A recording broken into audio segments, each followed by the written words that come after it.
This is week 2 of the social media masterclass, and we're going to talk tonight about how to build your team and engage with your audience. So before we dive in, got a little devotional to share with you. And these two verses aren't just completely random verses that I chose to share tonight. These are two verses that I'm constantly going back to when I'm thinking about our audience and I'm thinking about our teams. So in Ephesians 4:12, their responsibility is to equip God's people to do His work and build up the church, the body of Christ. And I just love this because when I'm always thinking about who is that person I'm going to bring to the table, who is that person that I'm going to invite to be a part of my team, I remind myself that's my responsibility. That's the creative team's responsibility, is to always equip people. There's going to come a day when I'm not doing the work anymore, and I'm okay with that because I've had my time to serve and do the work. And at the end of the day, if I'm just setting up other people to have the opportunity to be a part of experiences that I've been a part of, that's the win for me, and that's when I get really, really excited. So the other verse is 2 Corinthians 10:15. Our hope is that your faith increases and that our area of influence may be greatly enlarged.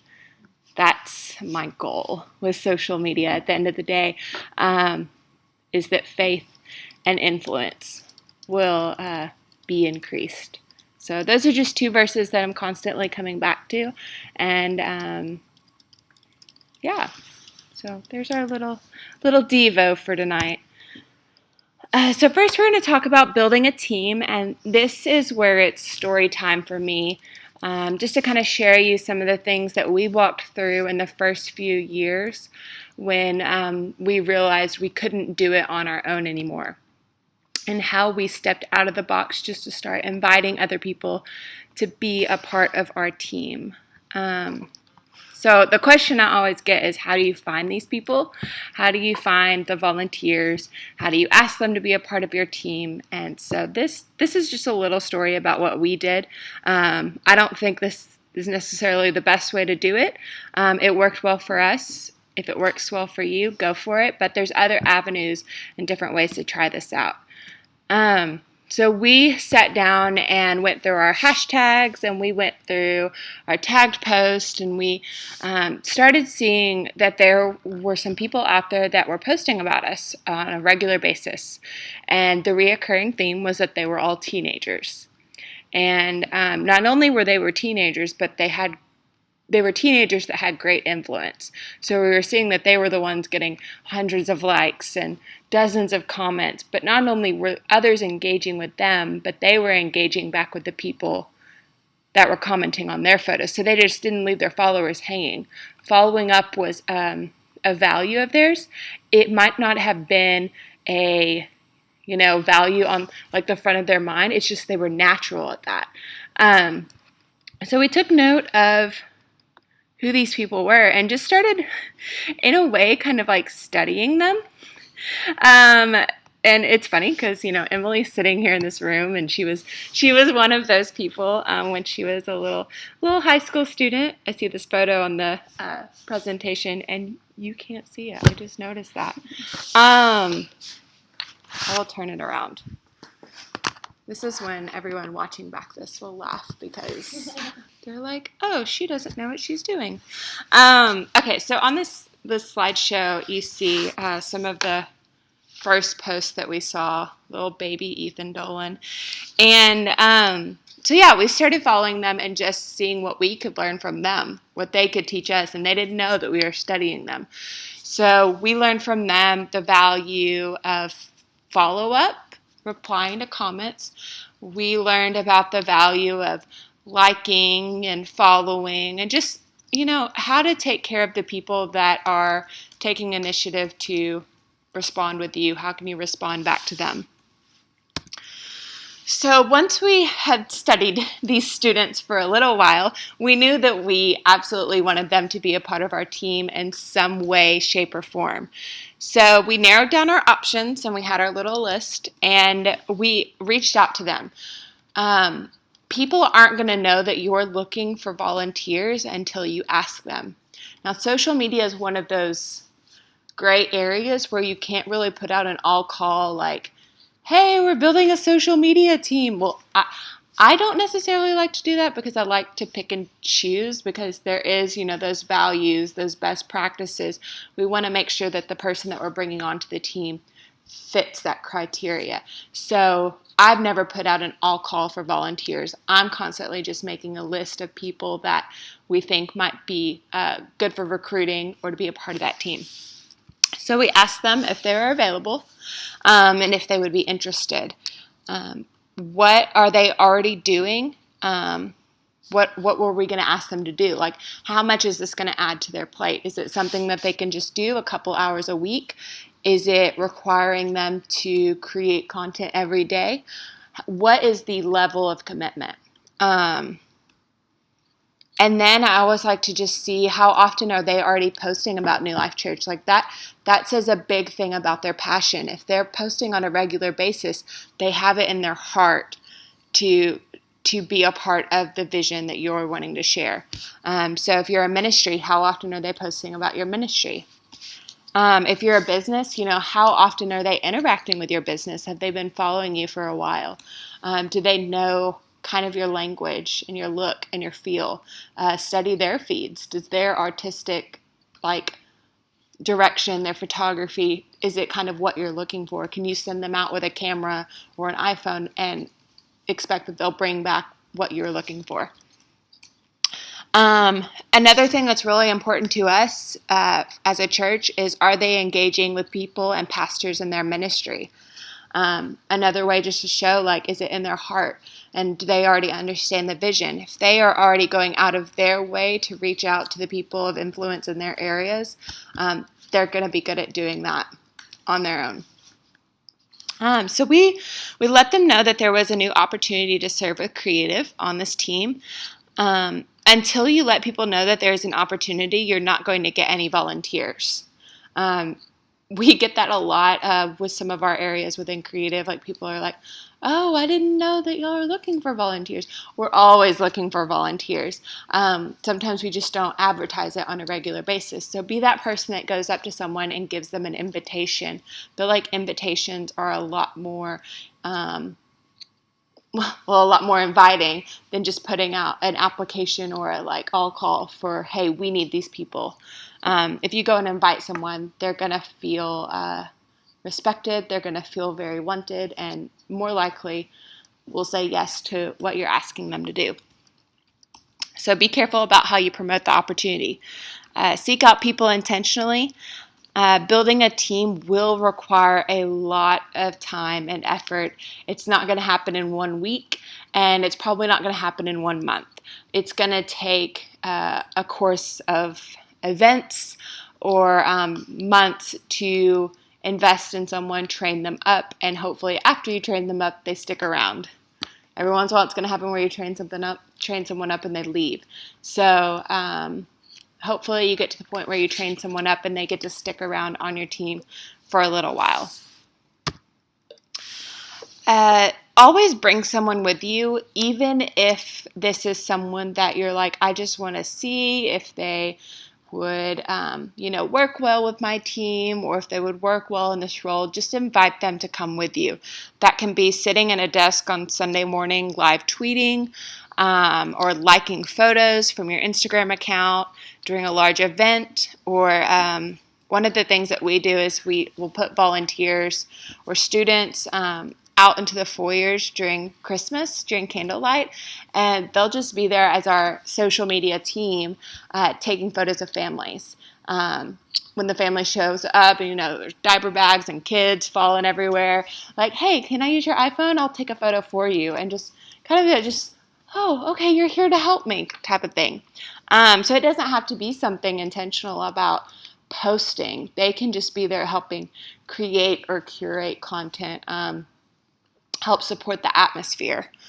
So above all, just always bring someone with you. And it's a lot more fun.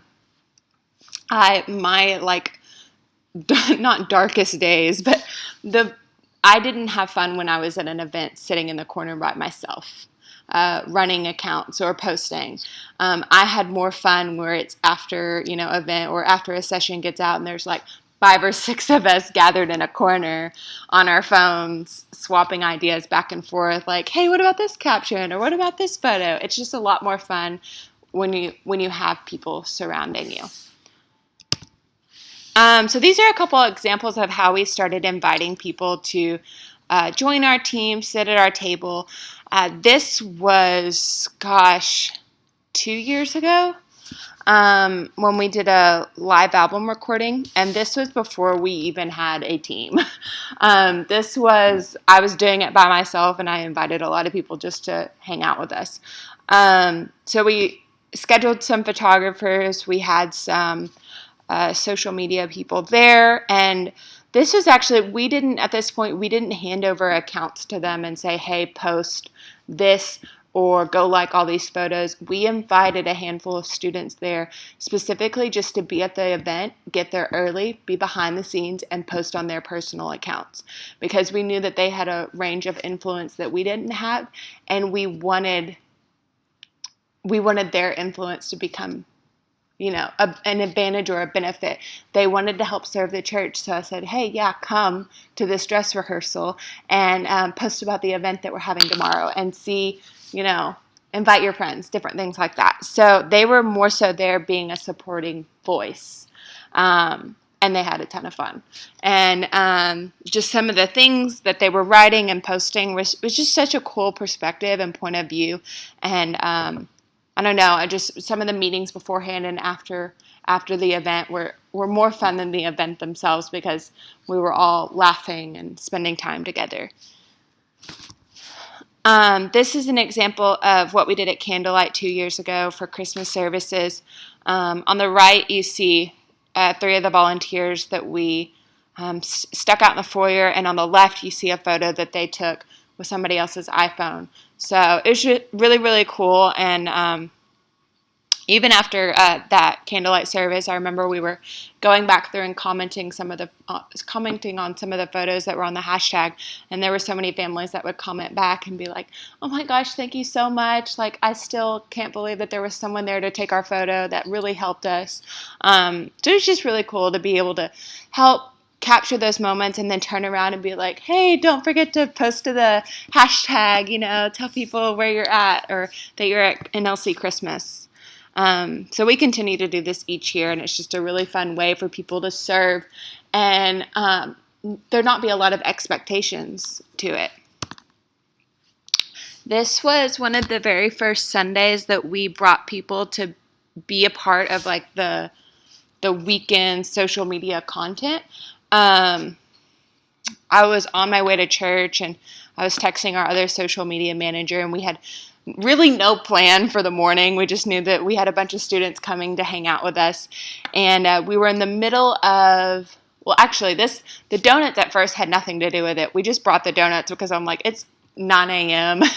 These students need something, sugar to keep them going and wake them up. So we brought the donuts, and before we even ate them, we sat down and we were like, okay, we need to do a post about like Sunday morning services. And we were in the middle of this Q&A series. So next thing I know, we're putting donuts out on this table. We're standing on the chairs, like taking photos. And it was just really fun. So we used the donuts as a prop, and then we ate them. So even just sitting there, I think we logged a couple of the phones into Instagram, some onto Twitter, and together as a group, we were just going through and deciding what we were going to post that day. I think we had the service live streaming on the TV. What quotes were we going to share? And it was just really cool to work together. We don't do this every weekend because it is harder we haven't figured out a structure yet for recruiting volunteers and having a rotating basis. But every once in a while, it's fun to really sit down and do this as a team. And then this was the very first event that I would say we had a team, right, Emily? Yeah. This was Collide Conference in 2015, and a lot of the students in this photo were the ones that we originally were stalking, and learning from. And it was just really cool to see them in leadership positions to where during this event they were actually running the NLC Collide account. I did absolutely nothing at this event. I just got to walk around and see them have fun. And I don't know, it's just really cool. After, I would say it took 8 months, maybe 8 to 12 months before we first saw these students and took notice in them, and then they were in these positions. It took a little while. So just kind of to inspire you and give hope, investing is worth it. And in the long run, hopefully you'll be able to, look at the people that you've invested in, and they may no longer be with your team, but they may be serving on other teams. So a lot of these students are serving on other teams now within the church. They may not be a part of my team, but even though they're a part of other teams, I still consider them a part of my team, and that's a win for all of us. So next we're going to jump into engaging with your audience. And we hit on audience a lot last week, just kind of like why that's important and why you need to be thinking about that on the front end of everything. So these are just a couple of best practices that we're going to talk through about how to build relationships with your audience. When New Life Church made this shift towards making our social media more relational, we had a lot of questions. Who do we follow? What do we like? Should I comment on this photo? How should I comment? Can we use this picture and repost it? So that's a lot of what we're going to talk through and just show you some examples. So engagement is simply interacting and building relationships through social media. This includes likes, comments, retweets, shares, reposts, follows. If someone posts relating to, those values of New Life Church that we talked through, we're going to like it and we're going to comment, we're going to share it. One of those three. We're going to interact somehow to show that, hey, we saw that you posted this. We really appreciate it. Kind of like a thank you. So these things that we would like, comment, or share, this is church, career, family, community, birthdays, anniversaries, serving, etc. Really anything that you could hear be preached on or preached about from the stage as like a value, that's kind of what we highlight. And then these are some of the just some examples I wanted to show you.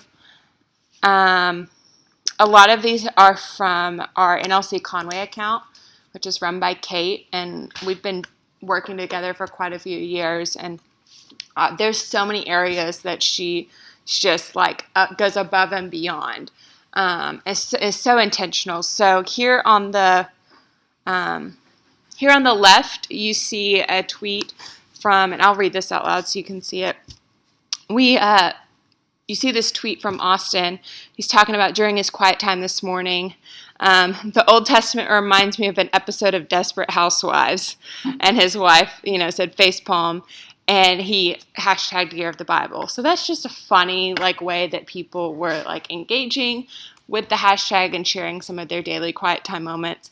And Kate replied, "It's not lacking in drama, that's for sure. So glad you both are getting into Year of the Bible." So it could have just been really simple to just like that post, but instead she came back with a comment that was not only acknowledging that we saw this, but it had humor in it as well.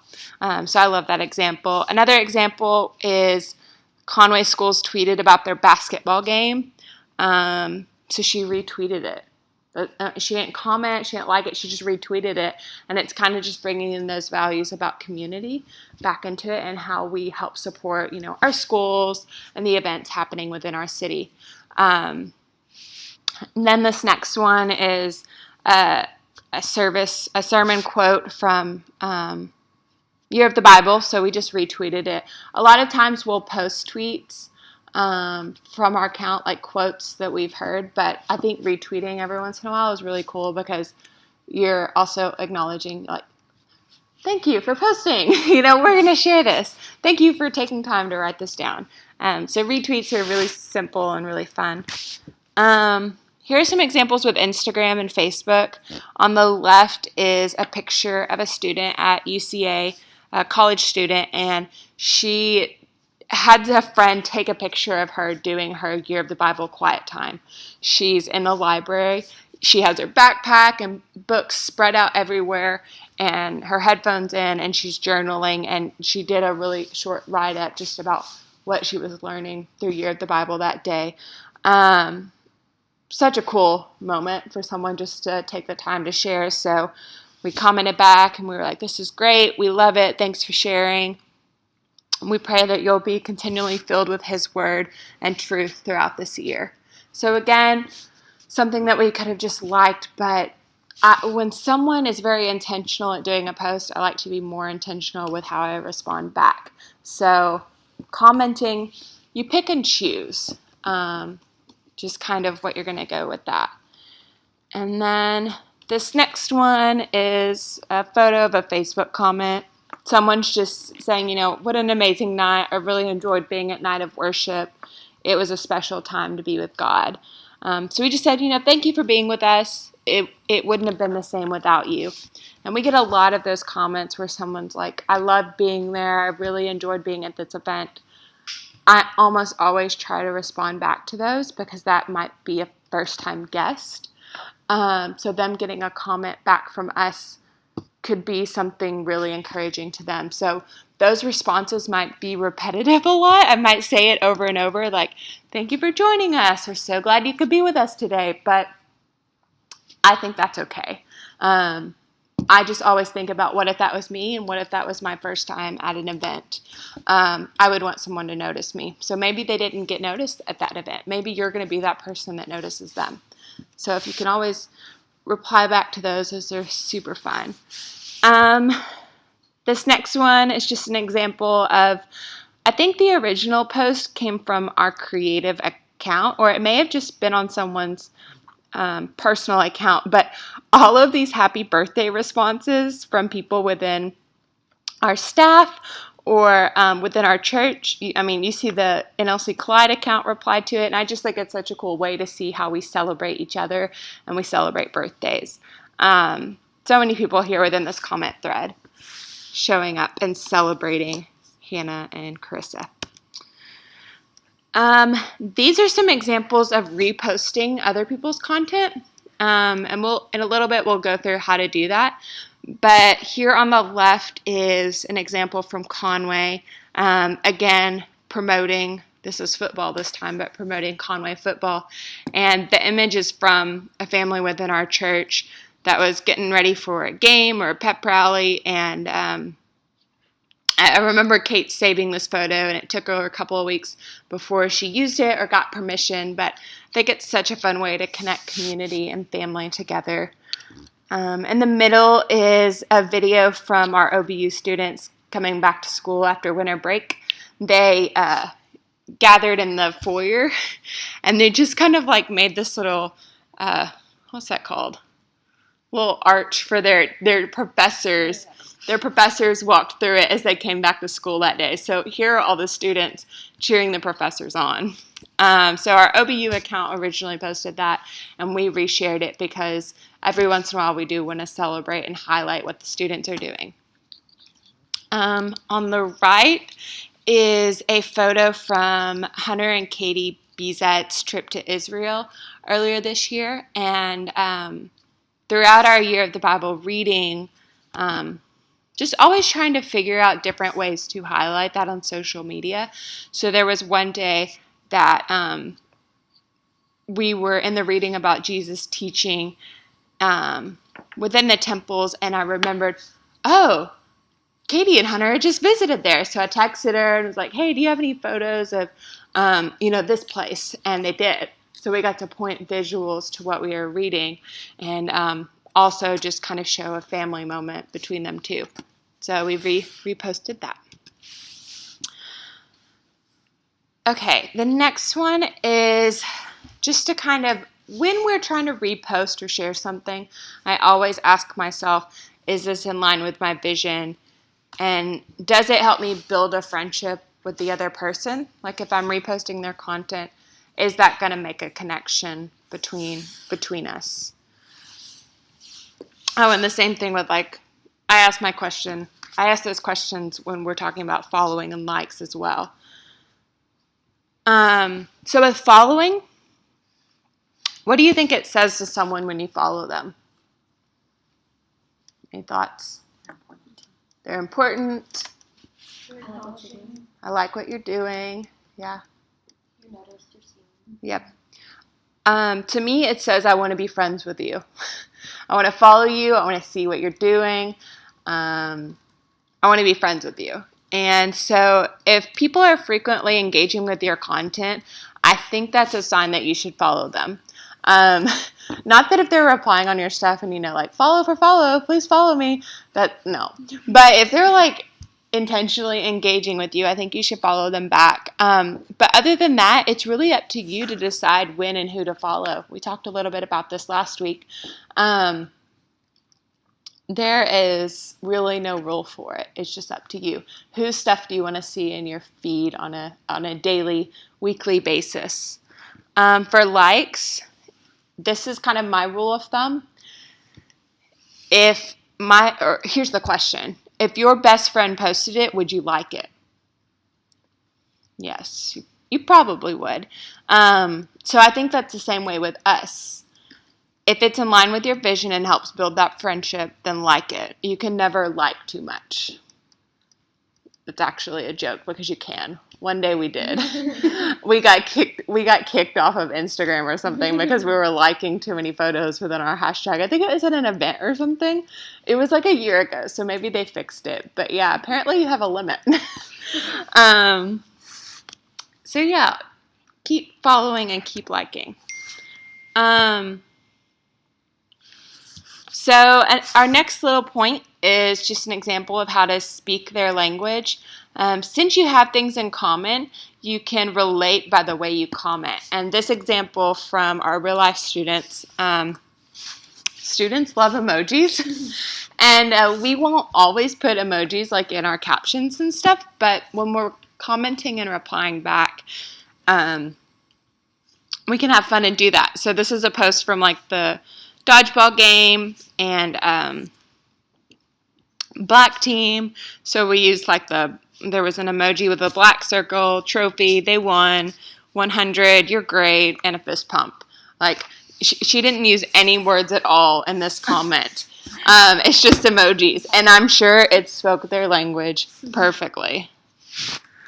For reposting photos, this is just kind of a best practice that we follow. People love seeing their content retweeted and their pictures reposted. It's kind of like a shout out, hey, you did this well and we want to share it. So when you see a post that you want to reshare, so here this is a post that Conway shared from Grace's floating trip with Real Life Conway. In the caption, you see that we gave her credit, and we also called out what they were doing, who they were with, and essentially describing why this picture is valuable to us. So when you find a pic, you can direct message them, and we like to direct message them kind of asking permission, and then if we have an idea of what we're going to say for the caption, we can go ahead and say, hey, this is what we're thinking about saying. What do you think? You can ask them to email the picture to you if you want, but there's also an app that we're going to talk about later called Grab where you can download it, and it downloads it to your phone at full quality. It doesn't put any repost symbols on it or anything like that. You'll be able to just share it and go. So then you post. So going to our next spot, I'm going to pass these out and also pull up a document on my computer for those tuning online to see. So we're going to talk about some social media tools. And this is just a list of my favorite apps that we use on a daily basis. I live in this world where I feel like my role is constantly a juggling act, and I'm not really sure how to maintain everything from, the engagement to managing multiple profiles to creating new content, studying the best practices, and then dreaming about what I want to do next. I feel like it's just a constant juggle. And also reminding myself to constantly build relationships with the people within our community. So these are just some of the tools that I help with some of that management side of it. So these tools help our organizations stay in step with our best practices, but help us manage multiple profiles with, fewer iPhone apps, emails, and desktop notifications. So I just encourage you to find the tools that work best for you and bookmark them. You don't have to use all of them. But yeah, find the ones that work best for you. So this first one is Google Drive. How many of you are familiar with Gmail? If it crashed, I literally don't know what I would do with my life. It's my work, it's my email, it is every document I have ever used for the last 4 years. So yes, Google, we will be praying for you. Don't ever crash. So here in Creative, our social media projects always start with a promotion plan, and they are created in Google Drive. This is our first choice, mostly because all of our New Life Church emails are done through Gmail, and we use this as our database. So within a promotion plan, we list, the chosen hashtag, any important notes, dates, schedule, and items that are a part of that promotion plan. We create plans for all church-wide events and sermon series. These go out to our volunteers at each campus that are over each location account. So here's an example of what we did for Candlelight a couple of years ago. And you'll see that in the social media package, we list off all of the elements, the photos, the videos, the graphics that they will be receiving. And that's just kind of like a suggested package. You don't have to use these graphics, but they're here to support you. If you want to go create your own photos and create some of your own content, go for it. We give them a schedule with just some dates to note, any websites that they need to use in their captions. Once this promotion plan is complete with all of the notes, it goes out to our volunteers, and within a folder, this document is within a folder.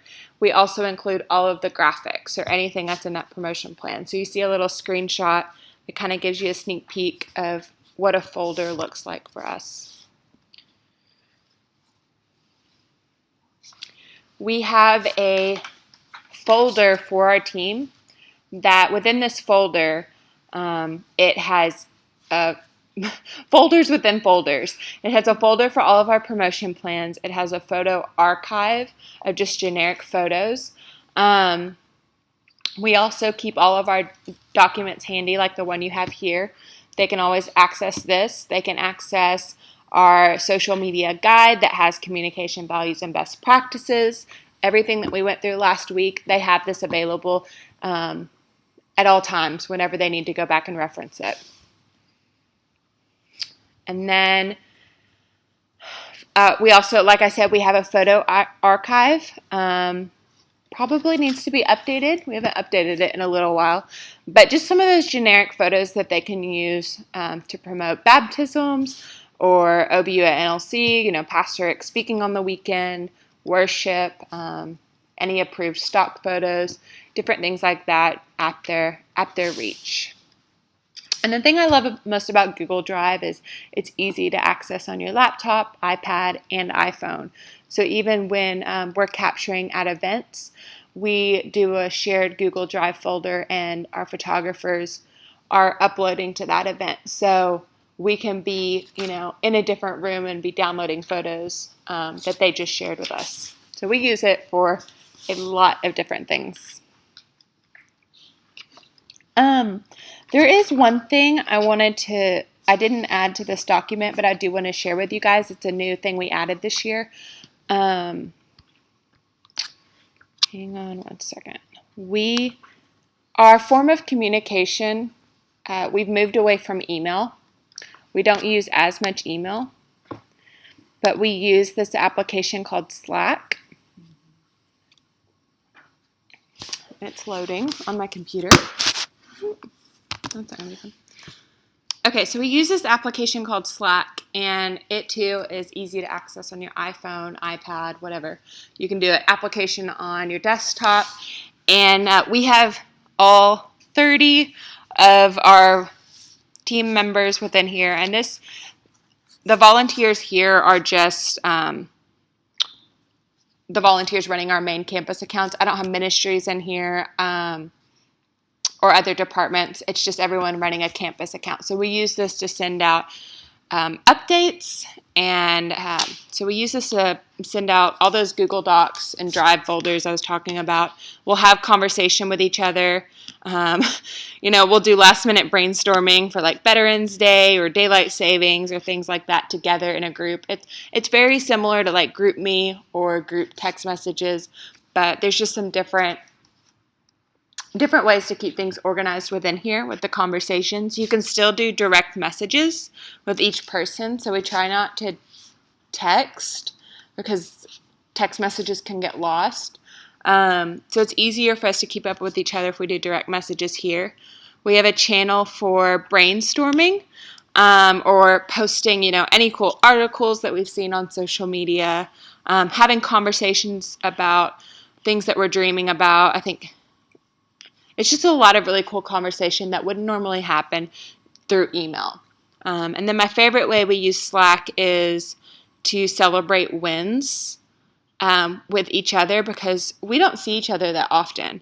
So we're constantly screenshotting and sharing what each other is posting and just kind of bringing some of those stories to life. And anytime we add someone to our team, we'll welcome them through here like, hey, welcome, Emily to our team. And there's just a lot of really cool, fun ways to celebrate each other. So that's one thing that I forgot to include in this tools and wanted to share that with you. And then our next tool is Trello.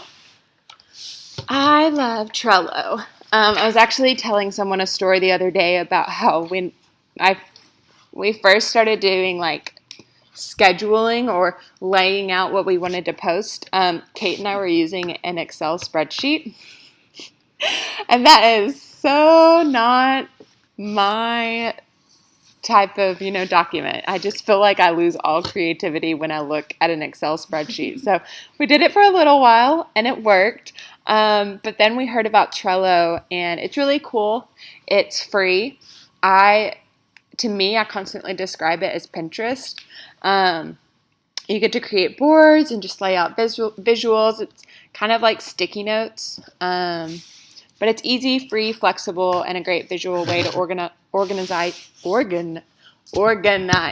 your content. So you can see everything about your project in just a glance.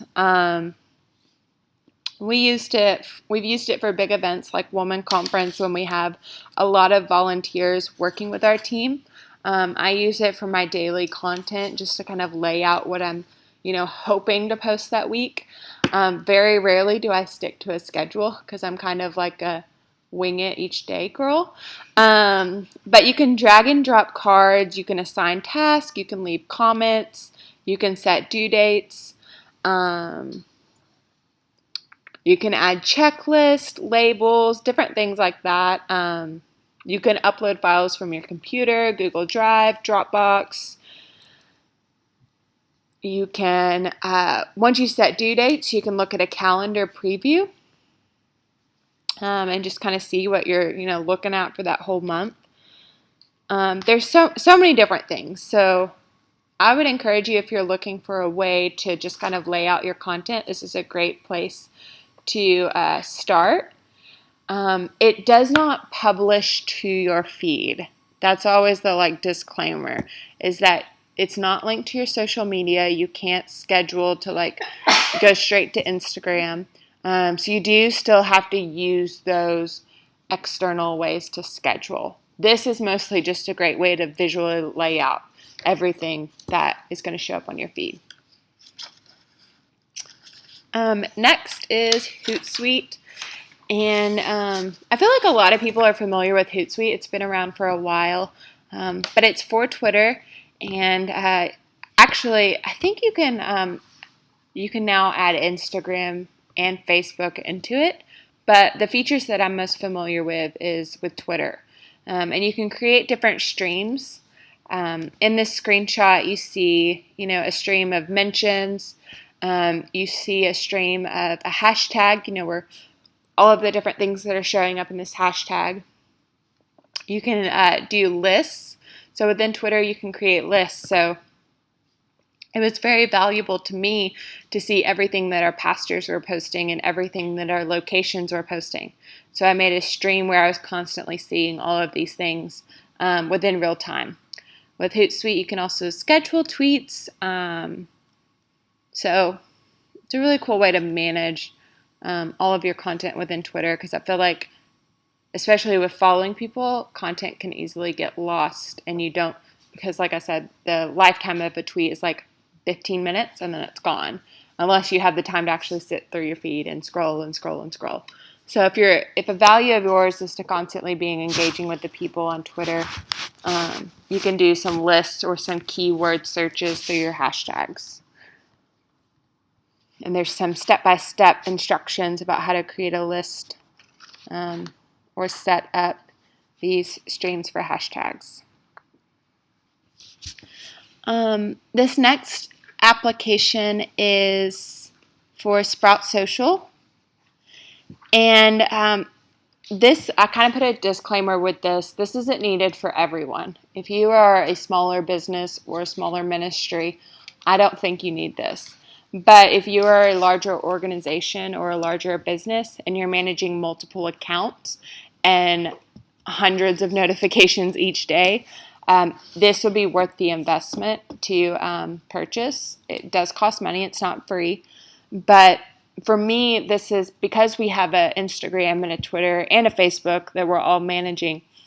Having all of the notifications come into one place is really helpful for me, so I'm not constantly switching profiles or logging out. I can go to one inbox and see all of the messages and notifications that we have received on Facebook and Twitter and Instagram. All of when someone has followed us, when someone has commented, when someone has wrote on our wall or mentioned us, it shows up there. And you can actually reply within this software to that notification. And then one of my other favorite things about it is I recently have fallen in love with reports and like statistics and metrics. And they have a really great report system within Sprout to track all of your data on a weekly or monthly basis. Next is iCloud photo sharing. And this is something I think every team should have, no matter if you're doing it by yourself or if you have 50 people within your ministry. iCloud photo sharing can save you, especially if you're having a hard time gathering content or if you don't have photographers. This is an easy way for people to use their iPhones to capture everyday life. So we use this with our creative team, and everyone that's on staff is within this stream. And you can turn off notifications so you don't receive them on your phone. And I believe that iCloud photo sharing does not take up space on your phone. But there are arguments. To this day, I just don't understand Apple and their storage. But I don't think it takes up space. But so yeah, we use our photo stream more for behind the scenes stuff. So video shoots, photo shoots, brainstorming meetings, and just everyday office life. So if you're a ministry, if you're a student ministry, you could reach out to some of your core leaders or core volunteers or students and add them to a photo stream. And all of those events that they're taking at events, or all of those photos they're taking at events or within life groups, they could be sharing them. So you have this content weekly that you can send out that's from a different perspective and point of view. And then I think it's just up to you to decide, is it up to standards on the quality that I want to post. You could always edit the photos some, but I think it's just cool to capture those things that you won't always be at and that others are. So it could be a really cool opportunity for you to just start creating content if you are a little bit behind and can't recruit volunteers for photography on a regular basis.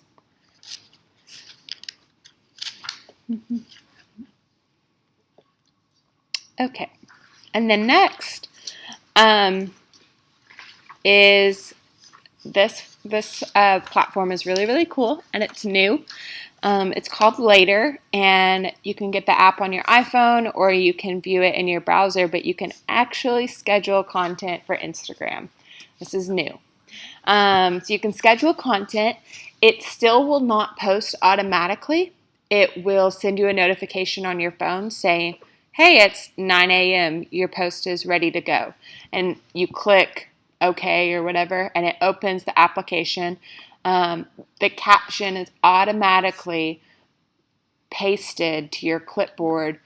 You click open on Instagram, it opens the photo, and you just click post. So you don't have to write anything, you don't have to copy and paste, you don't have to save a photo. It's all right there. So if you are one of those people that's good at scheduling, I am not. If you're good at scheduling and just laying out all the content you have for that week, this is a great platform, and it is free for up to like scheduling 30 posts a month, which I feel like that's a pretty good place to start. You can use this and schedule out your content, look at it at a calendar view, go back and edit captions if you change your mind. But all of these notifications are pushed to your phone when it's time to post to Instagram. And then lastly is Grab for Instagram. And we use this so much for downloading photos from our followers and reposting their content. And basically what you do is you go into Instagram, and I wish that I had included the screenshot on this so that you could see the first step. But if you go to someone's photo, these little 3 dots here at the top. Nope, just kidding. Can't do it for that one. Probably because it's a private account. Hang on. Okay, so you go to this photo. If it's a private account, they may not let you download it. You go to the 3 dots and copy share URL. So when you copy it, you go and upload. You go and open the Grab app. Let me copy it so it shows you an example. People tuning in line will have no idea what we're doing. So copy share URL. And all I did was open the app and receive a lot of notifications. And it's right there at the top. So I click on it, and then I click on these 3 dots, which is in your screenshot on the document, and I click save. And I'll automatically save to my camera roll. And I can go back and upload and repost when I'm ready. But don't forget to ask for permission before you share someone else's photo, as much as you can. So yeah, that is our tools, our suggested apps. And yeah, so that brings this recording to an end. So hope you guys had a great time. If you have any questions, let me know.